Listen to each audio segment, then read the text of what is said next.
Okay, my name is Orlando Gutierrez. I'm the spokesperson for this delegation of the Cuban resistance that went to the Summit of the Americas, to the 7th Summit of the Americas in Panama. When we left on this mission a few days ago, right here in this room, we said that our goal was to state before the world, to state before the Western Hemisphere leaders gathered in Panama, the right to freedom of the Cuban people. Because by including the Castro regime, the Cuban people have been excluded from this summit. And I want to say that thanks to the efforts of this delegation and of other delegations of free Cubans who are in Panama, the voice of freedom of the Cuban people has been clearly heard. We come back with three main accomplishments. Number one, we come back with a resistance more united than ever.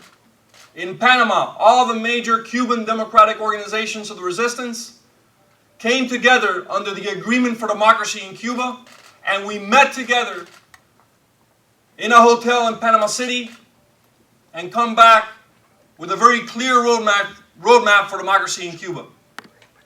Number two, thanks to the brutal and violent reaction of the Castro regime against our peaceful activities, thanks to the fact that they hit us and attacked us and tried to bring serious physical damage to us in the middle of Panama City,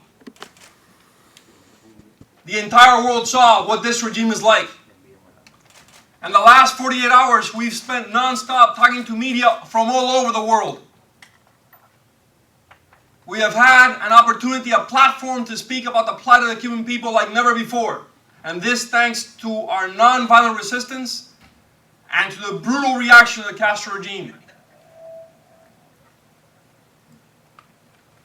Third place, I want to say the following. There's a group of members of this delegation who are returning to Cuba in the next few days. They had the courage to come from Cuba, go to Panama, were attacked in Panama, and now are returning to Cuba. I asked for the media, I asked for international public opinion to focus on them. They're going back into Cuba, and if they were beaten up in Panama, imagine what waits for them in Cuba. So I think it's important, this story doesn't end here. This story continues with this group of exceptional leaders who have left Cuba and who are returning to Cuba.